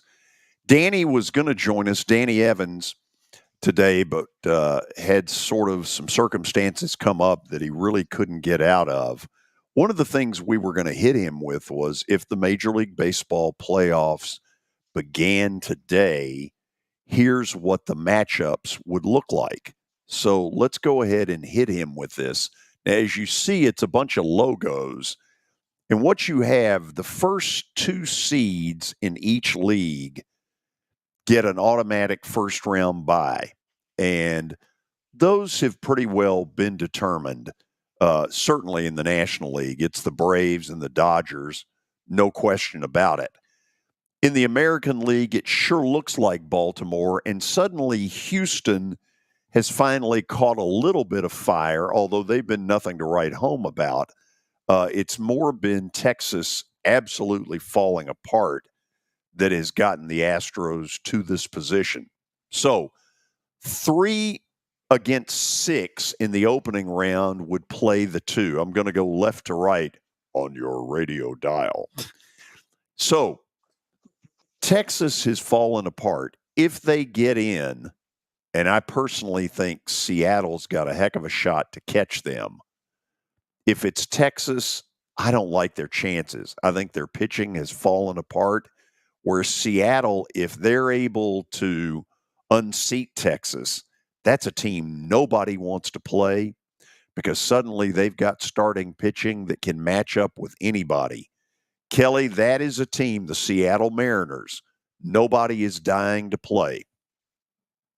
That's what I remember Danny talking about a couple of weeks ago. I mean, the Seattle Mariners. So yeah, I'm kind of with you on that because they've been kind of hot, but they've got to, like you said, they've got to unseat Texas. So I don't know. I mean, of course, y'all follow it more than I do, but they were hot at a certain time. So it's interesting to see. And then you talked about it earlier in the year about Texas when Houston's going to catch them, and they obviously have caught them. So I don't know. So the second series, the 4-5, will end up playing the 1. Right now, it looks like Baltimore is going to be the 1. It's an amazing turnaround of a franchise that tanked it starting about 5 years ago, started stockpiling good young pitching. And look at the Orioles now. Man, they are riding high. Mm-hmm. Tampa has been the recipient of the problem of Baltimore, hitting their stride. Tampa in May looked like a codlock cinch to be the 1 seed. This just in, they're not. They look like they're going to be a 4. against a Toronto at number 5. I can't figure Toronto out. They've got this lineup, this Godzilla lineup that ought to score a ton of runs. And some nights they do, some nights they don't, and their pitching's not good enough. I'm not buying Toronto at all. They may get in the playoffs. I don't think they're going anywhere. Well, they're just inconsistent. They're streaky. A lot of those teams that are streaky, you never know what you're going to get. They could go deep. Who knows? They could make a run, but they could also, get swept. They're just one of those teams. And I think there's several of those teams this year. Kelly, I think there's a real shot the Baltimore Orioles are going the distance.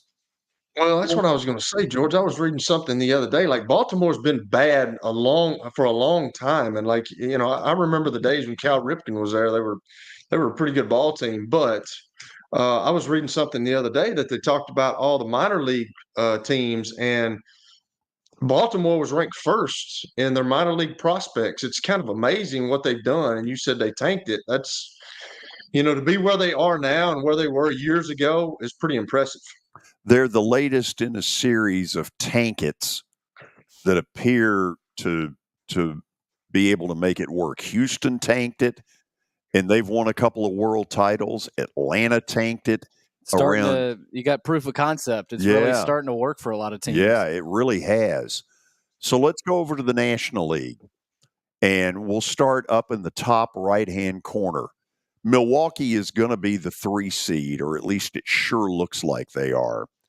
Arizona, at the moment, is the 6, but that's not etched in stone. Either way, Milwaukee's the team the Dodgers don't really want to face, and you say, why? Because Sneaky. Milwaukee's got starting pitching. That's their stock and trade right now is they can trot out a Brandon Woodruff from Mississippi State, a Freddie Peralta. They can toss out some pretty darn good starting pitching, and that scares people. Yeah, that's an important box to check, and they check it in the playoff race, right? If you don't have strong starting pitching, and you don't have that box checked, it makes it a lot harder in the playoffs. You might win a couple of games, but you're rarely going to win a series. That's why the Brewers are scary. Yeah, and the Dodgers, they're just really good. When you've got a top of the order that goes Mookie Betts, Freddie Freeman, Will Smith, you Not can too score bad. some. Oh, man. I feel like they're pretty volatile, though. They can. Well, I can see the Brewers going in and beating them because it's their pitching. Urias is on administrative leave. That might end up hurting them. That's a real hurt. Walker Buehler has now been ruled out for postseason, which we all suspected all along that he wouldn't be there. And they haven't had him all year, right? No, they've got starting pitching issues. But guess what? So maybe does the 1 seed. Yep. That would be Atlanta Braves. So, Kelly, what do you Atlanta, think of this matchup here? Cubs-Phillies. I hope to hell the Cubs win. I knew you was going to say that. Well, I don't want to play the Phillies again. I mean, the Phillies are a dangerous bunch. They're like Toronto, though. You can't figure them out. Mm-hmm. They've got this everyday lineup that ought to score a ton of runs. They've got potentially really good starting pitching in Zach Wheeler and Aaron Nola. And the Braves, I mean, let's put aside my love of this team.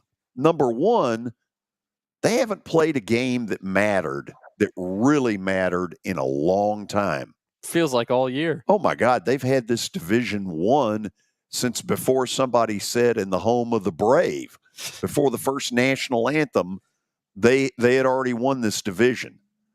So they haven't played, other than the Dodgers series a couple of weeks ago. They really have not played a lot of games that really had anything on the line. Starting pitching is a real concern. Max Fried has got to be lights out for this team because you don't quite know what you're getting from the rest of this pile. Charlie Morton, really good some days, 39 years old and looking old on others. Bryce Elder, who knows?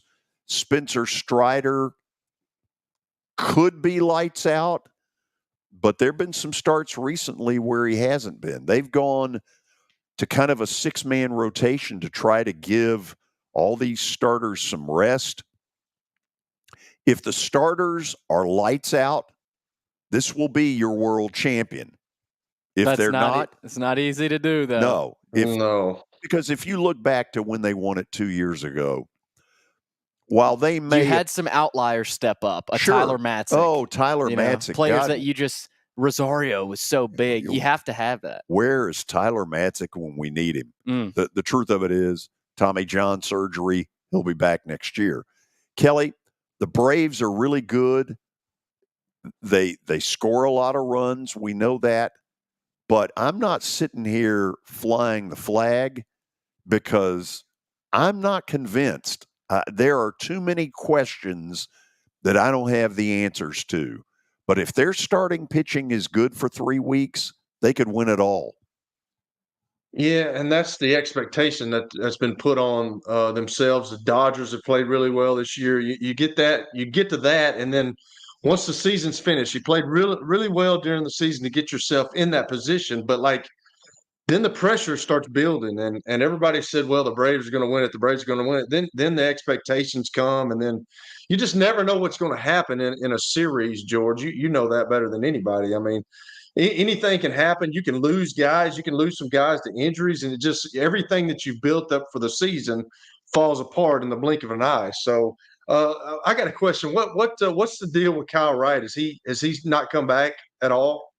It's not looking good. Well, he made his first start with the Braves. Was it last night or the night before? Whenever they played the day-night doubleheader. I want to say night before. Yeah. He wasn't particularly good, but to me, that's not the important issue at the moment. The important issue is he healthy? He could get, another 3 or 4 starts to try and build up. My gut feeling is they'll put him in the bullpen in the playoffs and basically tell him, listen, come in, go lights out for a couple of innings, throw it hard, and let's see what happens. I don't think he'll start a game in the playoffs. Gotcha.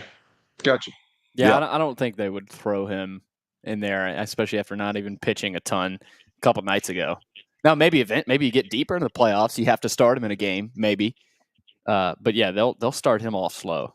It's a crapshoot. All this stuff, it wasn't always this way, but now that you have to win 3 series, it feels like people are flipping coins. Mm-hmm. If the Braves have to play the Phillies, the Dodgers, and let's say Baltimore, man, that's a tough little task right Sure there. is. That's some tough stuff. Okay, we'll go to the break, and when we come back, Blair Durham will join us, and we'll find out about his love of Alabama football. Stay tuned.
Forget the fact that Sir Speedy Music City is owned by my BGA classmate James Warren.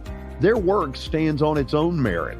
James and his staff do incredible work, as evidenced by the huge banners at the Plaster and Friends Celebrity Bowling Night. If you're looking for quality to help your marketing and business communications, and you want it at a reasonable price, these are your folks. Call them at 832-9511 or go to print at sirspeedymusiccity.com. And be sure to tell them Plaz sent you.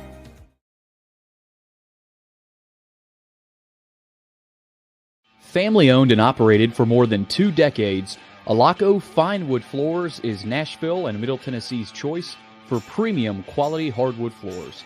Since 1995, Jimmy Alaco and his army of employees have embodied the approach of taking pride in one's craft and providing superior customer service, growing from a one-man shop to a team of 23 professionals who share the founder's passion for quality craftsmanship and customer satisfaction.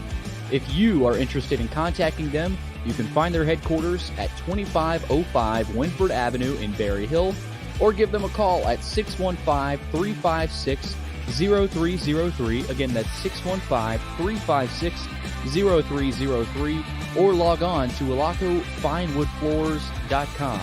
Alaco Fine Wood Floors, serving Middle Tennessee's hardwood flooring needs since 1995. Hey, thank you for meeting with me today. The insurance company has made an offer. Already? How? They've offered you the entire policy. Thank you, Blair. You're so welcome.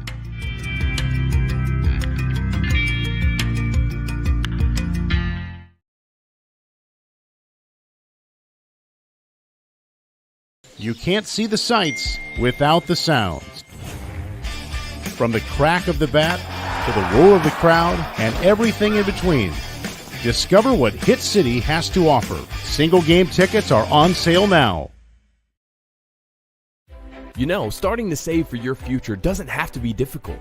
Let Wilson Bank and Trust help tone up your financial goals this year. Our certificates of deposits or CDs can help your money work harder with our competitive rates, earning you more than ever before. WBT checking options allow you to earn rewards you can really use, like a high interest rate or cash back on check card purchases when you meet some e-banking qualifications. Visit your closest Wilson Bank and Trust office or online at wilsonbank.com to get started today. Member FDIC.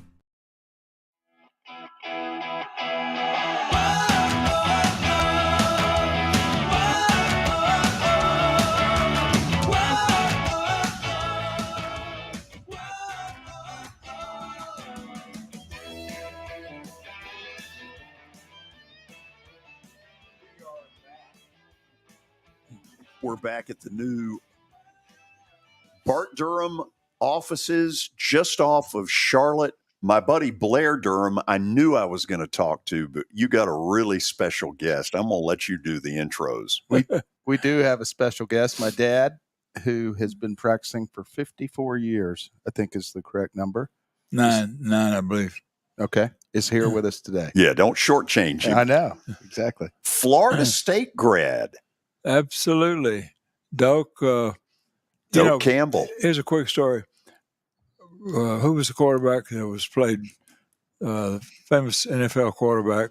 Charlie Ward. Movie star later. Burt Reynolds. Running back.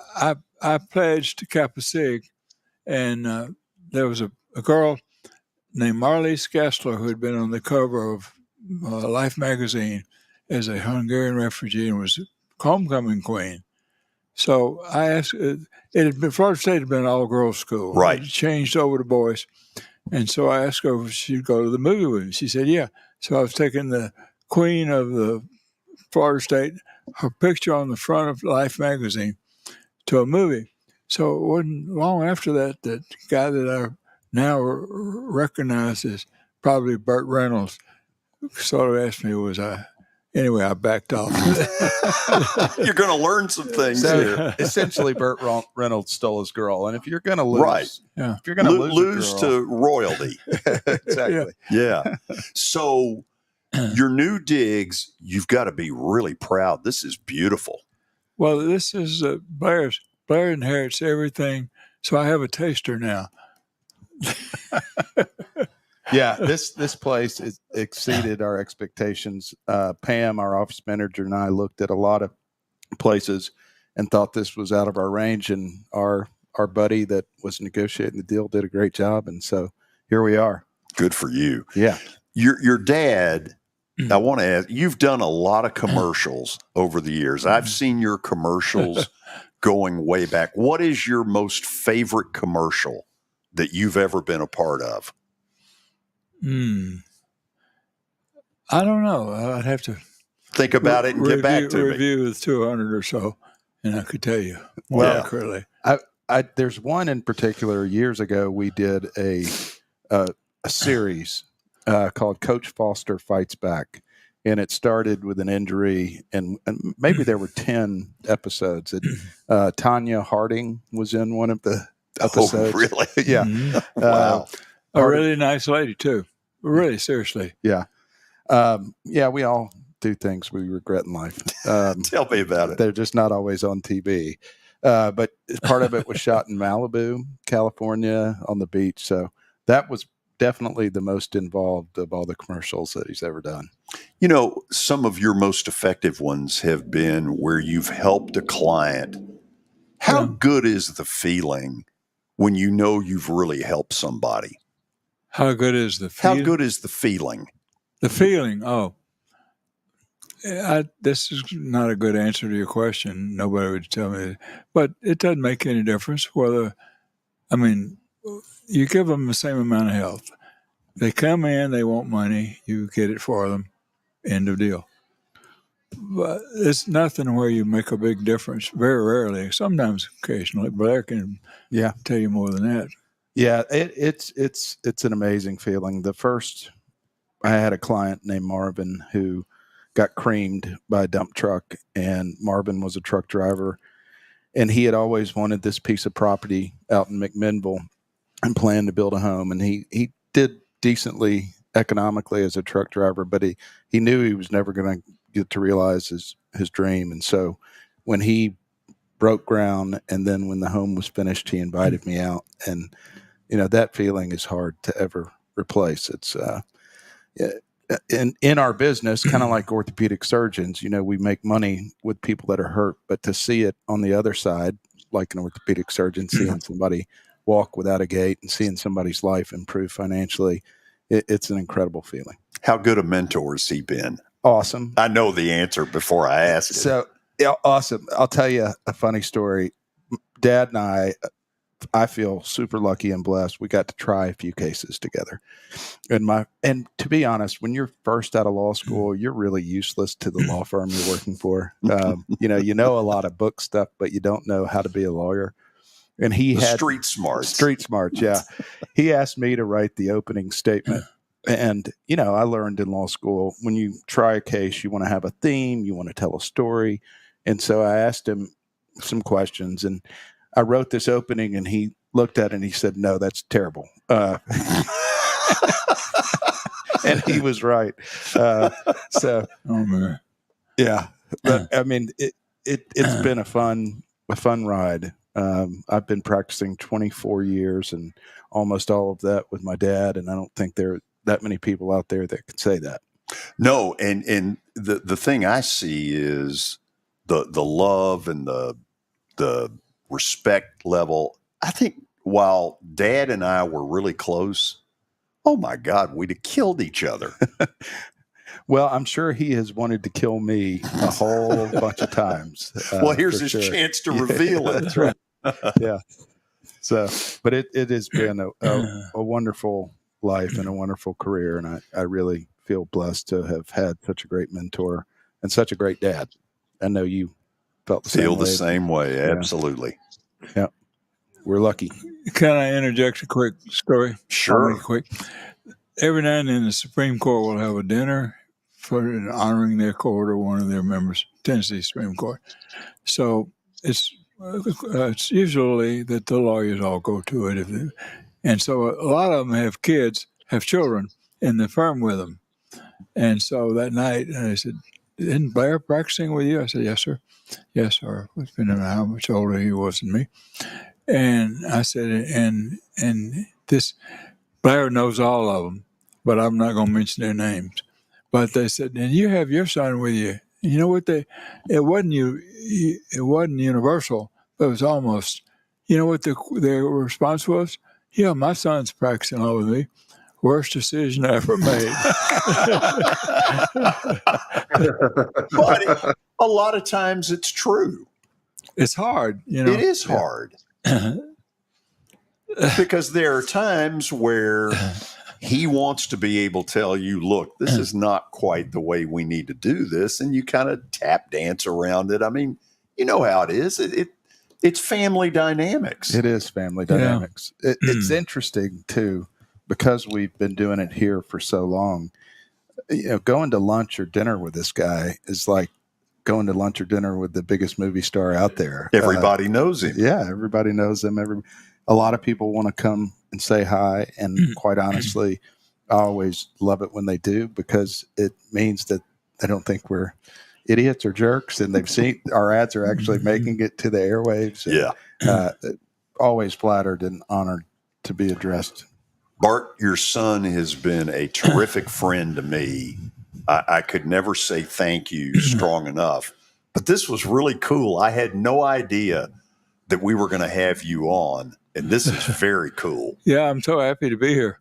The time I was here before, someone they were praising Blair, and I said, his knowledge of football and which sides are going to be the bigger winners. And I said, I listened to Blair. I said, you could go bankrupt just listening to this football. There's certainly a ringing endorsement. It's like Kelly with me with the plaster bet of the day. Oh, that's funny. That's funny. Hey, thank you both for being here. Congratulations on this grand opening. This is a beautiful facility y'all have put together. George, thanks for coming and doing your show from here. We're honored to have you. No, it's the other way around. Blair, thank you. You bet. Bart, thank you so much. It was awesome to see you. Yes, sir. Thank you. Now, how many years is this for you, George? 126. When I woke up this morning, that's what it felt like. Basically about 30 as a sports talk show host, but in sports media, about 45 years.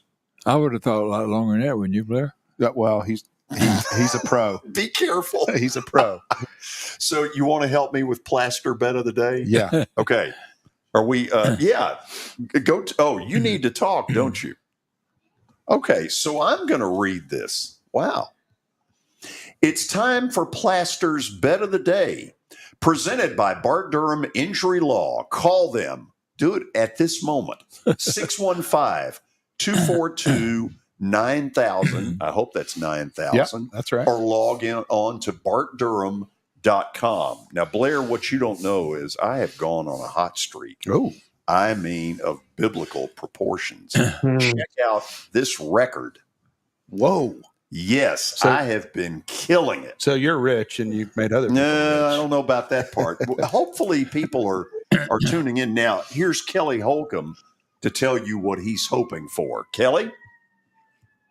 Well, we have to hear this every day, Blair and Bart. We got to hear him winning every day. And I just want to know something, because George has told me that y'all were neighbors. So just please tell me, Blair, that you punched him in the mouth a couple of times.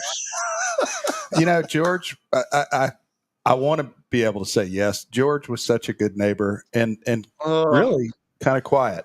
And I had young kids, so I know he heard them quite a bit playing and mucking it up in the backyard, which we shared a backyard. Outdoor hoops. A lot of outdoor hoops. But I've never known him to be on a streak when it comes to betting or making picks. Okay, so watch closely, because we had the Braves last night. They won late in Philadelphia, and tonight we are going Dodgers. The Dodgers own the Padres. Yeah. Is it in San Diego? No, it's in Los Angeles. Okay. They are their daddy. If they get halfway decent pitching, there's something the Padres cannot get past the Dodgers. I'll tell you, San Diego is a beautiful ballpark, but it is hard to get the ball out of the yard there. So tough. Plays really big. Plays big. Yeah. Okay, so the grand opening starts in 5 minutes? 4:30. Yeah. 4:30. Okay. Thanks for doing this. Thank you. Thank you for coming on. Thank you so Bart, much. It was a real honor to have you join us. Why don't you have Kelly's record up there? My honor. Oh, Kelly doesn't want any piece of this. Kelly knows he would embarrass himself. Kelly, you can answer for yourself before we leave. I'm not playing. I'm not getting into George's little petty games. I mean, I like making fun of him, but it is tougher than it looks. And he's on a hot streak, and we have to hear his mouth every day about it. I'm over it. Kelly, I'll keep you in my prayers, Kelly. Kelly, see you tomorrow. See ya. Thanks to all of you for being with us, and thanks most importantly to this guy, Blair Durham, and this man, Bart Durham, for putting up with us and hosting us today. This has really been a lot of fun. When you hear the spots that run on our show, these are two good people. Don't be afraid to call them. See you tomorrow.